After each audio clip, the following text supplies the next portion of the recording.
اعوذ باللہ من الشیطان الرجیم بسم اللہ الرحمن الرحیم۔ السلام علیکم ناظرین، میں ہوں آپ کا ہوسٹ رانا رمضان اور آپ دیکھ رہے ہیں یوٹیوب اور فیس بک چینل۔ دیکھتا جا، شرماتا جا، سنتا جا، گھبراتا جا۔ ناظرین، اس قدر اس ملک پاکستان کے ساتھ ظلم و ستم کیا جا رہا ہے کہ آپ اس کا اندازہ کسی بھی لحاظ سے نہیں لگا سکتے۔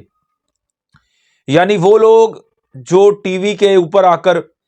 یا جلسوں میں اس بات کا اظہار کرتے ہیں کہ ہم اس قوم کے خیر خواہ ہیں، ہم غریب کے خیر خواہ ہیں، ہم اس ملک کی عوام کے ساتھ کھڑے ہیں، لیکن ساتھ ہی پیٹھ کے پیچھے جو ظلم و ستم یہ لوگ کرتے ہیں اس کا اندازہ آپ کو ہرگز نہیں ہو سکتا۔ میں آج کے دن کے حوالے سے ایک اپڈیٹ آپ کے سامنے شیئر کرنا چاہوں گا کہ آج کے دن کے حوالے سے 4 جنوری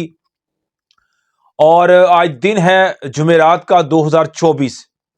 آج کے دن کے حوالے سے مزید بجلی جو ہے وہ مہنگی کر دی گئی ہے۔ 4 پہ 32 پیسے مزید بجلی کے ریٹ جو ہے وہ ان میں اضافہ کر دیا گیا ہے۔ یعنی ایک غریب انسان، وہ انسان جو ایک دہاڑی کے اوپر اپنا زندگی کا گزارا کرتا ہے، وہ انسان جو بڑی مشکل سے اپنے بچوں کا گزر بسر کر رہا ہے، اس کے اوپر مزید قیامت ڈال دی گئی ہے۔ یعنی آپ اس بات سے اندازہ لگا لیں کہ یہ وہ سیاستدان، میں اسپیشلی طور پہ کریڈٹ دینا چاہوں گا اس بات کا، پی ڈی ایم کا وہ تمام کا تمام ٹولہ، جن میں شامل تھے جناب شہباز شریف صاحب، مولانا فضل الرحمان صاحب، جناب آصف زرداری صاحب، یہ تمام کے تمام لوگ یہ کہتے تھے کہ ہم پاکستان کے اب خیر خواہ ہیں، اب ہم پاکستان کی عوام کے ساتھ کھڑے ہیں اور ہم پاکستان کی عوام کے لیے بہتری کے لیے کام کریں گے۔ لیکن انہوں نے کیا وہ جس کا اندازہ پاکستان کی قوم کو ہرگز نہیں تھا، وہ قیامت ڈائی جس کا اندازہ کسی نے لگایا ہی نہیں تھا۔ یعنی آئی ایم ایف کی معاہدوں کے ساتھ جو انہوں نے کھلواڑ کیا، آئی ایم ایف کی معاہدوں کی صورت میں اس قوم کے اوپر جس طرح بجلی کے بلوں کے بے تحاشا ہوش ربا ریٹ جو بڑھا دیے گئے، یونٹس کے ریٹ بڑھا دیے گئے، جس طرح وہ بجلی کا بل جو آج سے 3 سال پہلے 2 سال پہلے آتا تھا غالباً 3 سے 4 ہزار، اس کا جو ہے وہ ٹرنیور جو ہے اب 8,000 سے 9,000 تک تجاوز کر چکا ہے، اور یونٹس کے ریٹ اس قدر بڑھ چکے ہیں، جس کی وجہ سے بے روزگاری حد سے زیادہ بڑھ چکی ہے، بے امنی حد سے زیادہ بڑھ چکی ہے، اور ایک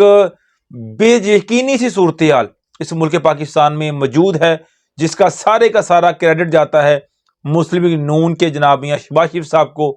اور آصف زرداری صاحب کو، مولانا فضل الرحمان صاحب کو، وہ لوگ جنہوں نے عمران خان صاحب کی حکومت کو گھر بھیجا تھا، اور ان کا جو منشور تھا وہ منشور یہ تھا کہ مہنگائی مکاؤ، ملک بچاؤ۔ یہ وہ لوگ ہیں جنہوں نے اس منشور کے ساتھ عمران خان کی حکومت کو گھر بھیجا تھا، اور اس کے بعد یہی وہ لوگ ہیں جنہوں نے ایک طوفان برپا کر دیا مہنگائی کا اور بے روزگاری کا، اور ایک قیامت جو ہے وہ ڈھا دی ہے اس عوام کے اوپر۔ تو ناظرین، یہ صورتحال ہے، یہ اصل چہرہ ہے ان لوگوں کا جو آپ کو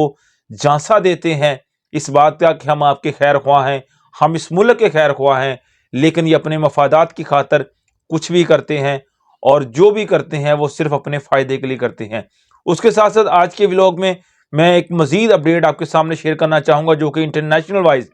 بھارت کے حوالے سے ہے، جو کہ ایک میں سمجھتا ہوں بہت زیادہ خطرے کی گھنٹی ثابت ہوئی ہے بھارت کے لیے۔ پہلی بات وہ یہ ہے کہ ایک اختلافات جو ہے بھارت اور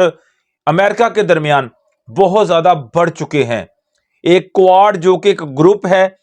مختلف ملکوں کا، جن میں آسٹریلیا آتا ہے، جاپان آتا ہے، امریکہ آتا ہے، کینیڈا آتا ہے اور بھارت آتا ہے۔ یہ ایک بہت میجر گروپ ہے پورے ورلڈ کا، دنیا کا، جسے کوارڈ کا نام دیا گیا۔ اب اس کوارڈ کا جو اجلاس تھا وہ بھارت میں ہونے جا رہا تھا، جس کی سربراہی بھارت نے کرنی تھی، لیکن جو بائیڈن نے اس میں آنے سے انکار کر دیا گیا ہے۔ یعنی جیسا کہ آپ جانتے ہیں کہ چند منتھ پہلے کینیڈا کے اندر ایک سکھ رہنما کا قتل کیا جاتا ہے، جو کہ خالصتان کی تحریک کے مین رکن سمجھے جاتے تھے، ان کا قتل کیا جاتا ہے، جس کے بعد ایک کشیدگی کی فضا پیدا ہوتی ہے کینیڈا، امریکہ اور بھارت کے درمیان۔ اب وہ کشیدگی کی لہر اس قدر بڑھ چکی ہے کہ مختلف ایگریمنٹ جو امریکہ اور بھارت کے درمیان تھے اس میں بھی پیش رفت جو ہے وہ روک دی گئی ہے. یعنی ایک لال جھنڈی جو ہے وہ بھارت کو دکھا دی گئی ہے امریکہ کی طرف سے، جس کے اوپر ہمیشہ گمنڈ کرتا آیا ہے بھارت کہ امریکہ اس کے ساتھ کھڑا ہے، اس کا حمایتی ہے. لیکن جو بائیڈن نے اور امریکہ نے لال جھنڈی دکھا دی ہے مودی کو اور بھارت کو کہ آپ کی ان کرتوتوں کی وجہ سے ہم آپ کے ساتھ نہیں کھڑے. اس کے ساتھ ساتھ دوسرا جو ایک مکروہ چہرہ بھارت کا دنیا کے سامنے وہ یہ آیا ہے کہ جس طرح آپ یقیناً مانتے ہیں کہ روس کی حمایت کے لیے مختلف بیانات دیتا ہے بھارت، ہمیشہ یہ بیان دیتا ہے کہ ہم روس کے ساتھ کھڑے ہیں، ہم جو پیوٹن کے ساتھ کھڑے ہیں. اور یوکرائن کی جنگ میں ایک بہت بڑا انکشاف آیا ہے جس کے بعد بہت بڑا ری ایکشن آیا ہے روس کی طرف سے بھارت کے لیے. وہ ری ایکشن اس بنیاد پہ آیا ہے کہ یوکرائن کی جنگ میں یوکرائن فوجیوں نے جو اسلحہ استعمال کیا ہے وہ بھارت میں تیار ہوا ہے. جی ہاں، یہ ایک مصدقہ اور باقاعدہ اس کی فوٹیجز جو ہے وہ جاری کی گئی ہیں، اس کی مختلف پکچرز جاری کی گئی ہیں، ویڈیو جاری کی گئی ہیں، جس میں یہ دکھایا گیا ہے کہ جو روس کے خلاف یوکرائن کے فوجی اسلحہ استعمال کر رہے ہیں وہ اسلحہ بھارت میں تیار ہوا ہے. یعنی بھارت روس کے خلاف اپنا اسلحہ فراہم کرتا رہا ہے یوکرائن کو. اور یہ صورتحال جب سامنے آئی ہے تو صدر پیوٹن کی طرف سے ایک بہت بڑے بیڈ ری ایکشن کی توقع کی جا رہی ہے. یہ بہت بیڈ ہو سکتا ہے بھارت کے لیے. جیسا کہ آپ جانتے ہیں کہ پوری دنیا کا سب سے مضبوط جو سیکیورٹی سسٹم ہے میزائل سسٹم کو روکنے کے لیے S-4، اس کی جو خرید تھی بھارت نے کی تھی اور وہ روس کے پاس ہے. تو اب یہ پوزیشن جب کلیئر ہوئی ہے، یہ صورتحال جب سامنے آئی ہے تو ایک بہت بڑا انکشاف کیا جا سکتا ہے